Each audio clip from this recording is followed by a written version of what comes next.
What's going on? Welcome to the 2021 edition of the Off the Schneid preview series, where I'll be going over all 32 NFL teams, breaking down their roster, schedule, giving you a record prediction, as well as helping out with some betting tips. If this is your first time on the channel, hit that subscribe button, and if you like what you hear, go ahead and smash that like button as well.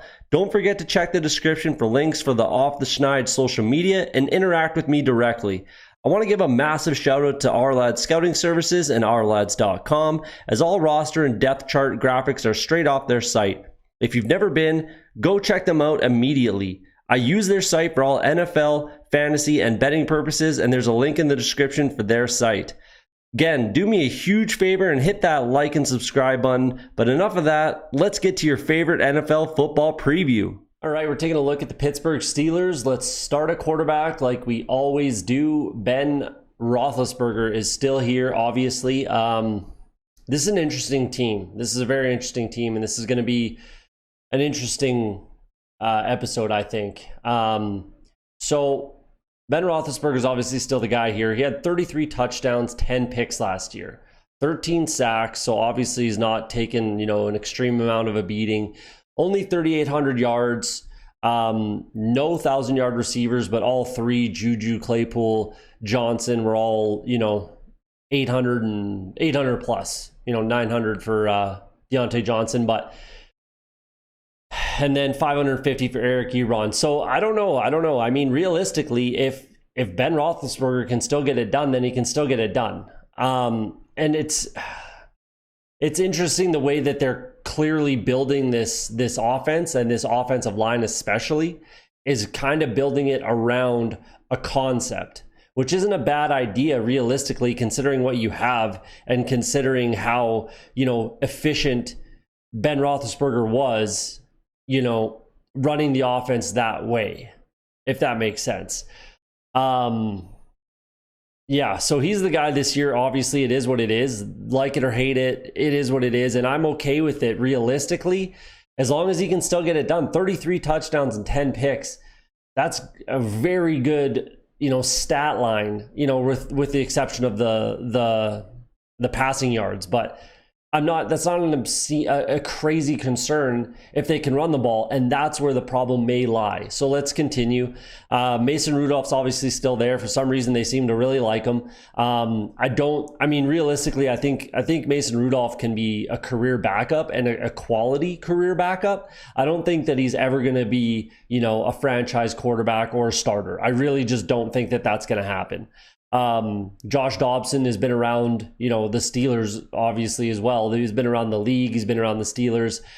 He's just a guy that, he's a quality veteran guy that can come in and, if in a pinch, I might actually, to be perfectly honest with you, I might rather look at Josh Dobson than Mason Rudolph, just because he can do more on his own.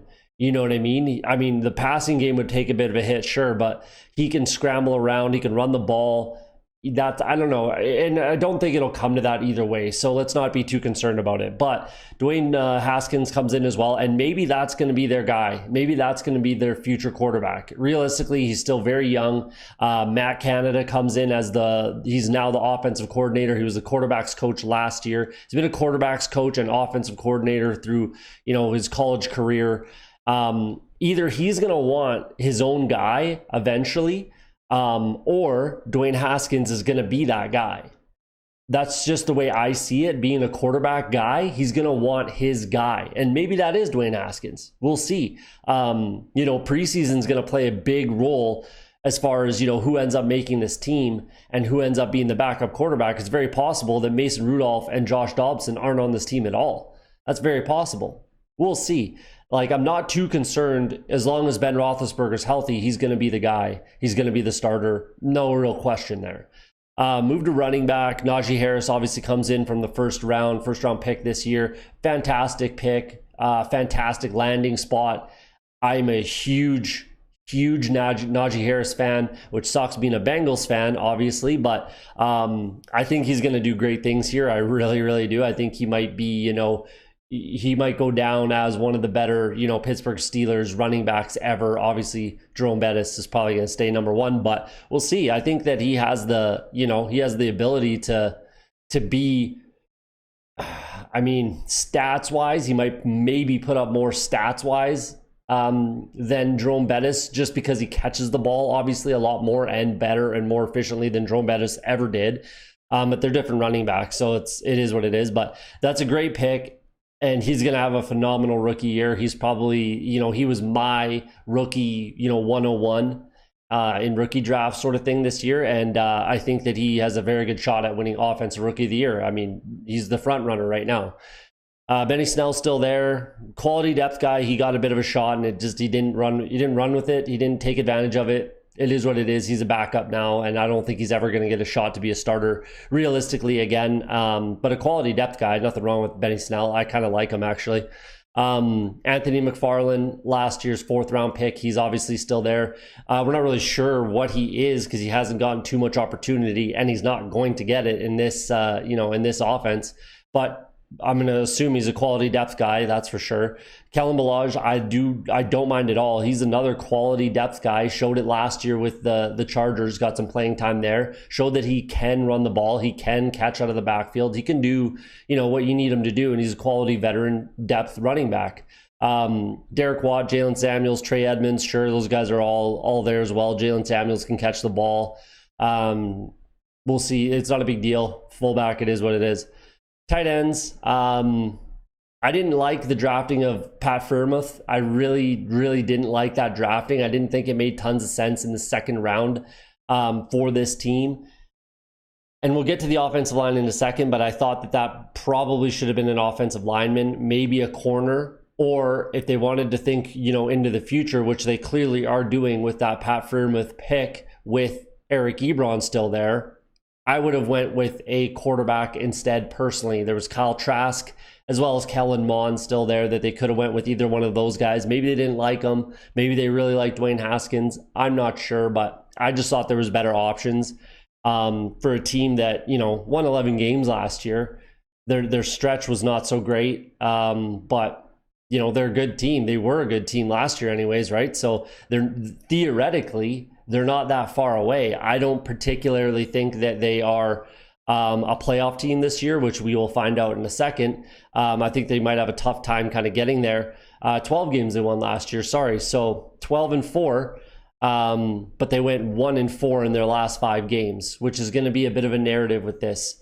But either way, it just didn't make sense. If you're that close, theoretically, you're that close, and they did blow up the entire offensive line, which was kind of necessary, considering everybody's aging. It happens. It happens to everybody. It's happening, to the Chicago Bears, the Philadelphia Eagles, the Pittsburgh Steelers. They're all teams that had very good offensive lines, but once they get to a certain age, it just is what it is. You got to turn it over. And I don't know if they did such a great job of doing that.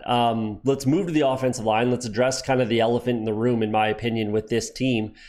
They did bring in Trey Turner recently, which is quality, very quality. He's definitely startable. Kevin Dodson, I do think can get the job done. I don't mind him at all. Chukwuma Okorafor, potentially can be getting the job done there. Jaron Jones, don't hate. They drafted Dan Arnold and Kendrick Green, so they did address it in the draft, just not, as early, and maybe not. I thought there was some potentially better options, especially with the Kendrick Green pick, but we'll see. Rashad Coward comes in, another quality vet. Joe Haig, another quality vet, Super Bowl winner last year with the Buccaneers.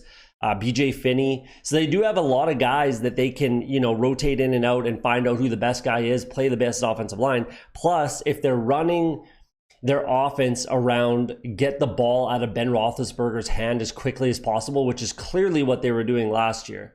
13 sacks for Ben Roethlisberger. I think they had 14 total as a team, but 13 on Ben Roethlisberger. I think he was the fastest at getting the ball out.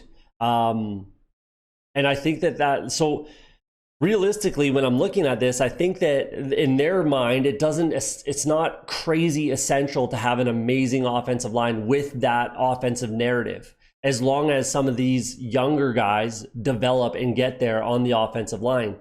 I think that they can be okay. I'm not ready to say that they're the worst offensive line in the league like a lot of other people are. I'm not ready to say that because there's a lot of different metrics that you got to look at when assessing an offensive line. And I think that the offense in itself is something that you need to give credence to. You need to think about how they're running this offense and why they're doing certain things to the offensive line, which it looks like to me. But I don't know. I mean, maybe I'm completely wrong, but that's kind of how it looks to me, is they're not ready to sink a crazy amount of capital into a unit that they think can just, operate. I don't know. If you get what I'm getting at here, then, leave a comment, please, because I'm trying to explain what my rationale and what my thinking is with this offensive line and with the decisions that they made in the draft and in free agency to not address the offensive line, the way that they potentially should have and the way that everybody's been yelling for them to do. I including me. And now I'm looking at it thinking, maybe I'm completely wrong. And maybe I need to think about it in a different way. And that's kind of what I'm trying to do is, give that some credence, think about it in a different light. But we'll see, because it is technically a new offense with Matt Canada coming in. So we'll see how it operates. But if it does operate similar to the way it did last year, which it should, and it makes sense if it does, then, they could be just fine. We'll see. Move to wide receivers. Deontay Johnson, Chase Claypool, and Juju Smith-Schuster are all still 1, 2, 3. Juju's going to play the slot, which is where he belongs and where he excels. Chase Claypool is one of my favorite wide receivers in the NFL. Young wide receivers, I should say, not wide receivers, period. But he's one of my favorite young wide receivers. I just love his size and speed measurables. And he's Canadian, so you got to love that. James Washington's obviously still there. Ray McLeod, sure, but realistically, it's a three-headed dragon there at wide receiver for the Steelers. Those guys are going to be the three guys that are on the field at all times. If it's two wide receivers, they'll figure it out. You know what I mean? They're always going to be on the field, and if not, it'll be James Washington and maybe Ray McLeod. And then whatever, we'll see in preseason who makes the roster, who ends up playing where and what happens. Maybe they bring in a guy. I don't know. I'm not concerned outside of those top, realistically, 4 with James Washington. And then you can throw Ray McLeod in there as well, because he does some things on special teams. So there's your offense. It's just really interesting to me how this is going to operate. I'm really, really interested. And if it runs the same way it did last year, then I think that they can have some success. But is it going to be enough to get them to the playoffs? We'll see. Move over to the defensive side of the ball. Still a very good unit, but I do think that the loss of Bud Dupree is going to hurt this team a lot. We'll start on the defensive line. Stephon Tuitt, Cameron Hayward are two of, if not, both in the top. Certainly they're both in the top 10. Maybe, both pushing top 5 for interior rushers in a 3-4 type of a defense, if you know what I mean. Like Stephon Tuitt and Cameron Hayward, they're not, they're obviously not quite like Aaron Donald or Grady Jarrett or something like that. I mean, you could put Stephon Tuitt there with Grady Jarrett, actually, and Hayward maybe. So maybe they're both top 5 right there. That's very, very, very, very quality. And those two have been holding it down on this defensive line for, the last 5 years total, at least, something like that. Maybe a little more. I'm talking about together, obviously.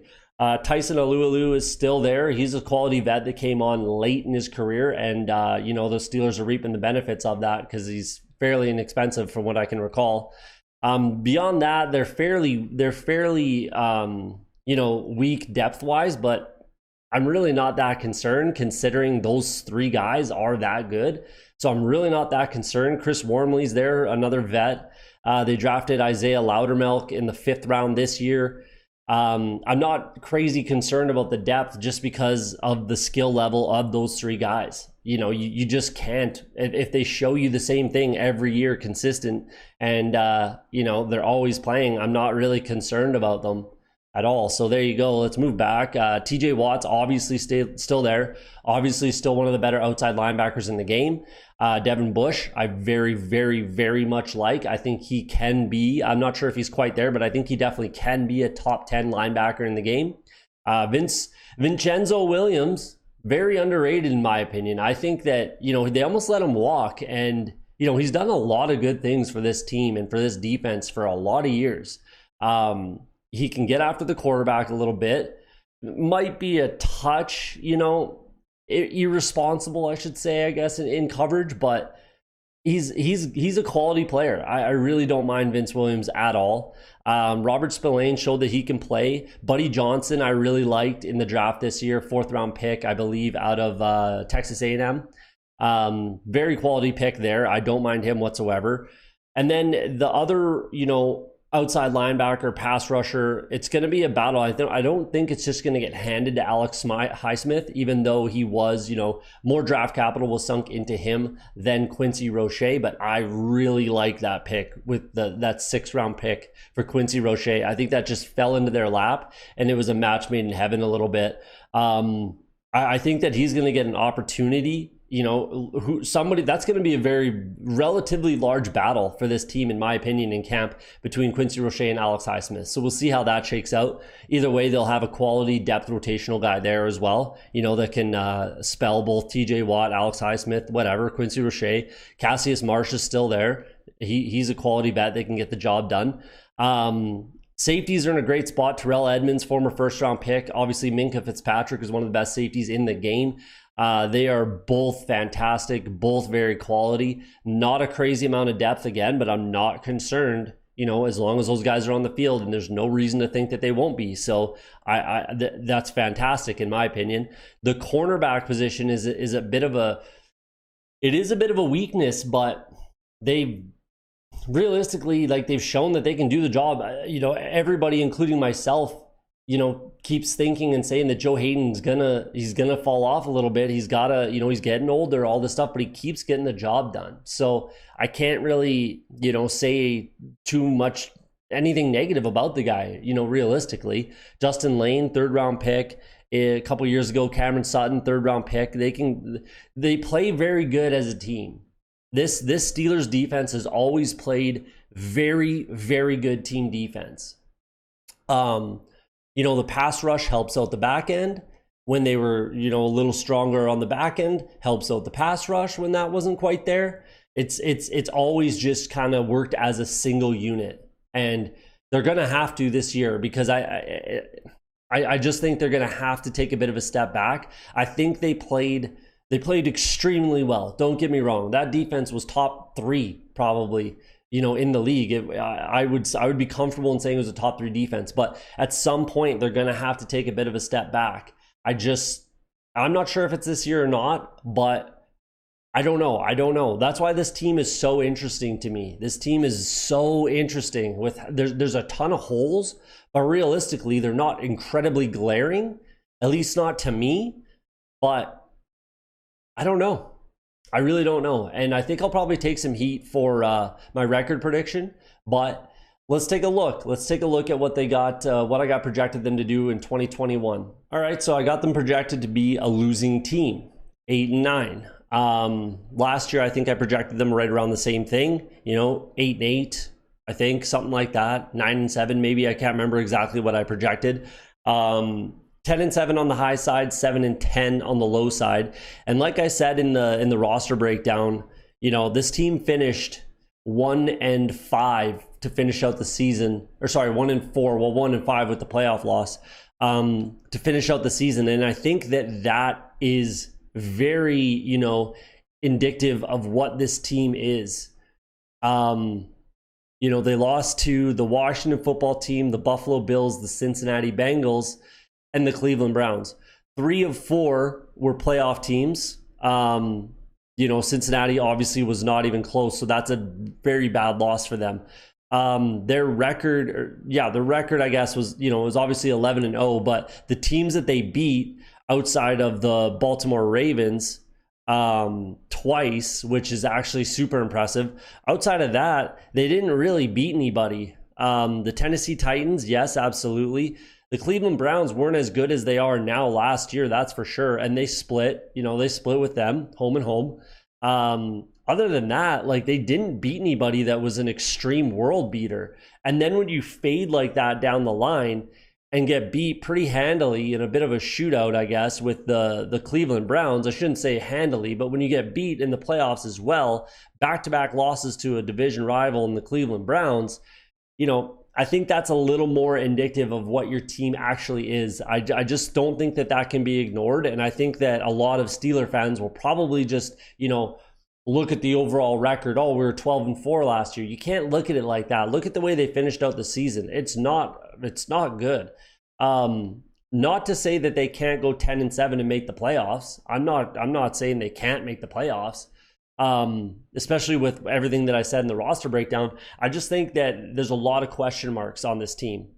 I think there are a lot of question marks, and they're obviously going to get answered. So we'll see. Let's plow through the schedule here, because I went a little over time on that roster. So start out week 1 against Buffalo. They're not going to go on the road and beat the Buffalo Bills. I'm sorry. The Bills are a very, very good team. At home against the Las Vegas Raiders, that is absolutely a winnable game.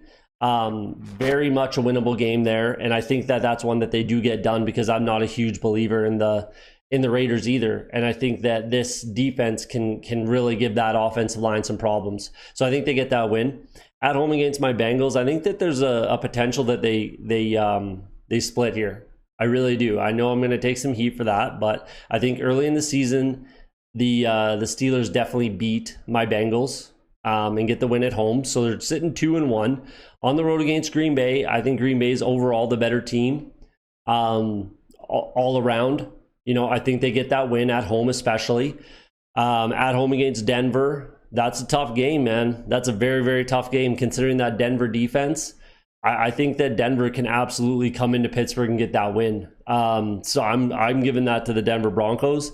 And then at home against the Seattle Seahawks, another one, primetime game, Sunday night game. That's a very, very tough game as well. One that, really realistically can go either way, extreme west to extreme east.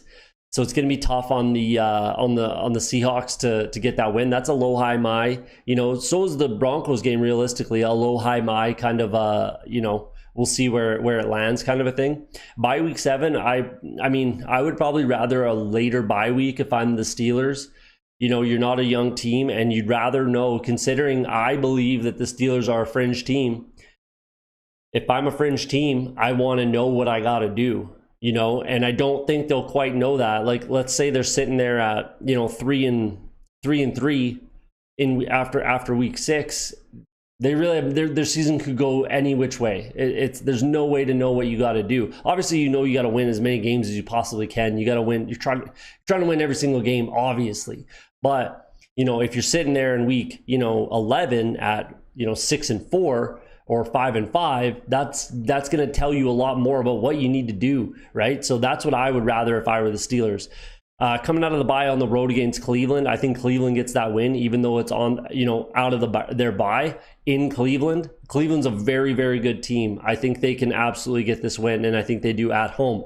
Steelers can definitely beat the Bears at home, and I think they get that win. They can absolutely beat the Lions, and I think they get that win at home.